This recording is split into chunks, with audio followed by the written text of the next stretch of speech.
What's going on, everybody, and thank you for tuning in for another video of mine. I usually don't do videos back-to-back days like I am right now, but after making my last video, I clicked on Bleacher Report after submitting it, and I saw that Carmelo Anthony had said that he's not going to Cleveland no matter what. So that whole video I made last time about Kyrie going to the Knicks was kind of not important anymore.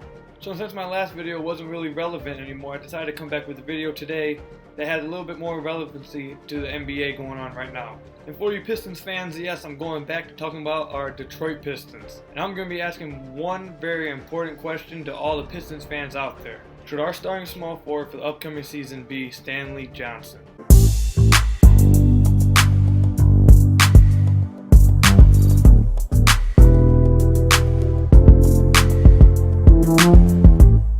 For anybody who watched the Pistons last year, it was obvious that Stanley Johnson went through a sophomore slump and had some real struggles during last season. But you can't really blame all of that on Stanley Johnson himself. I've had discussions with Detroit Free Press Pistons writer Rod Beard and Pistons Powered writer Duncan Smith, and we've all come to the agreement that Stanley Johnson wasn't really correctly used by Stan Van Gundy last year and actually might have hindered his improvement over the last year. Now, I'm not trying to blame all of his struggles on SVG because obviously he's the player, he has to improve.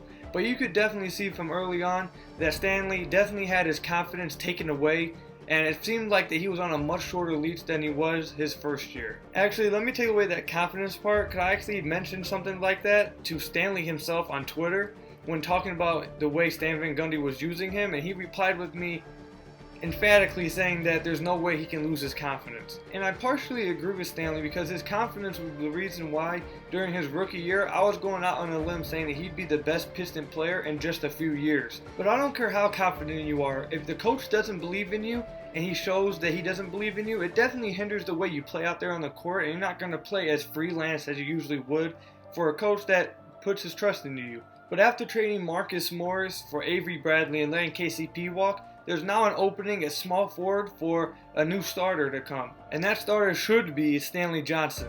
Look, I think that most people who watched the Pistons last year can all come to an agreement that he wasn't correctly used by Stan Van Gundy last year. I think we can all come to the agreement of that. But I also think that we can all come to the agreement that the signs we saw from Stanley during his first year were tremendous signs. I mean, going at LeBron in the playoffs and his just composure throughout the season was something that us as Pistons fans love to see. And coming into his third season into the NBA, it's time for the Pistons and for Stanley himself to figure out, is he going to break out or is he going to be a role player, borderline NBA player? It's time for Stan Van Gundy to put all of his trust into Stanley and give him an actual chance to start at small forward and see what he can do, and give him a little bit of a longer leash so we can see actually what he's capable of. Because during Stanley's rookie season, I saw him get post-ups and I saw him get pick and rolls. And that was something I saw frequently during the season. It wasn't like here and then. I saw him frequently getting post-ups on smaller guards and forwards that were just not as strong as him. And even during his struggling season last year, you saw signs of him as a pretty good pick-and-roll player and a playmaker with the ball in his hands, for he showed that he's actually a pretty good passer with the ball. But mainly, the reason why Stanley should be put into the starting lineup is because his defense, to me, when I watch him play defense, it's off the charts. His defensive awareness is like way up here, for there's things that you don't see in a box score. Like there was multiple times I saw him rotate and be right in place for a perfect steal or knockaway. There was times when I saw him perfectly there for the help. When Andre Drummond went to block, he was the only one that I ever saw actually rotate down and then get Andre's help. He has tremendous basketball IQ on the defensive side of the ball. And I think Stan Van Gundy is even using him to his fullest potential. For Stanley Johnson is a big dude. He's 6'7", about 240. That's pretty big. That's like LeBron. Stanley Johnson could easily be used to guard the 2, the 3, and the 4. And Stan Van Gundy hasn't even tried that. That could be a real benefit to the Pistons to be able to go small ball with a guy like Stanley who's big and able to fight down there in the paint. And while he's able to bang in the paint, he's also fast enough and quick enough to, on the offensive end, take advantage of bigger fours, and on the defensive end, stay with smaller and quicker fours if they want to go small ball against us. Stanley Johnson seriously has the skill set to develop into a player literally just like Draymond Green. And while they may not exactly be the same position, while Draymond probably plays 4 and 5 and Stanley will play the 2, 3, and 4, they're both big enough to bang in the paint with bigger dudes, and they're both quick enough and fast enough to take advantage of bigger dudes on the offensive end, while also guarding smaller and quicker guys at their position on the defensive end. Draymond Green can pass very well, and we've seen Stanley Johnson capable of making some really great passes off the pick and roll. I honestly believe if Stan Van Gundy uses this right and gives him confidence and gives him trust to be able to play how he wants,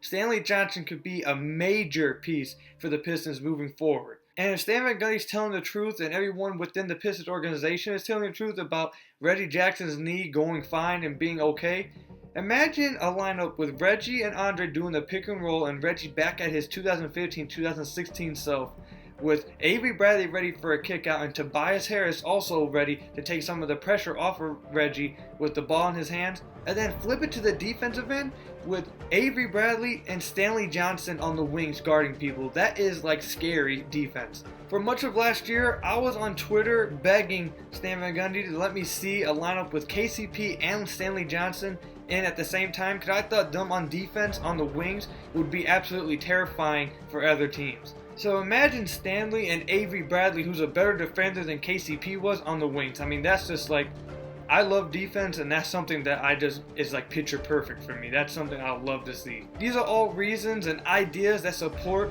why Stanley Johnson should easily be the starting small forward for the Detroit Pistons, and Tobias Harris should then be the power forward for the Detroit Pistons in the starting lineup.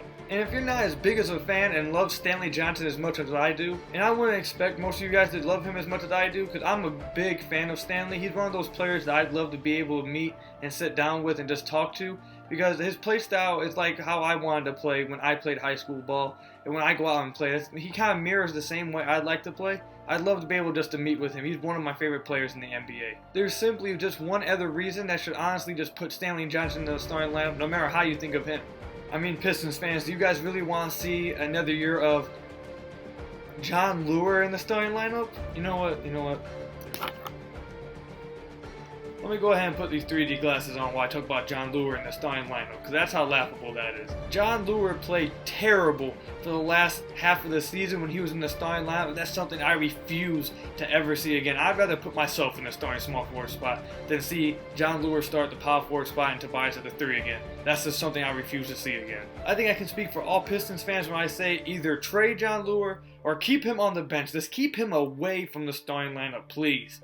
Let him come off the bench and be a good role player like he can be. But if I hear one more person try to tell me that Jon Leuer should be in the starting lineup after the way he played towards the end of last year, I'm just going to keep having these 3D glasses. I'm just going to talk to everyone who says that with these 3D glasses on and see if you can take me seriously. See if we can have a serious conversation about Jon Leuer in the starting lineup while I'm wearing 3D glasses.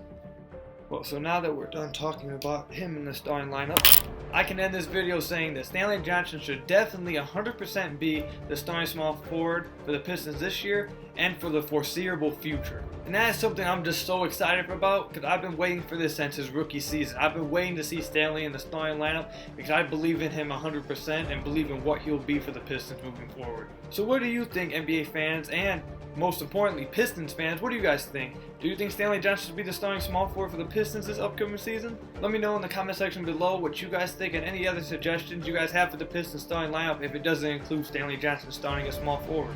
Thank you for watching another video of mine. If you liked the video, go ahead and give me a thumbs up. If you didn't, give me a thumbs down. No, I'm just kidding. Don't give me a thumbs down. Just go in the comment section below and let me know what you guys didn't like about the video or what you guys disagree on me about. I don't know if you guys who watch this fully understand, but I for real love debating. So if you guys disagree with me, let me know in the comment section below, and I'll love to have a debate with you guys. This is why I do this. I love to debate. So if you disagree, let me know. Go on Twitter, hit me up on @KukaHill and debate with me, or just go in the comment section below. I'd love to hear from you guys. But once again, thank you for watching this video. If you missed my last video on Kyrie Irving, I know it probably doesn't mean much now that Carmelo said he's not going to go to the Cavs, but I'm going to put the link for it right up here for you guys.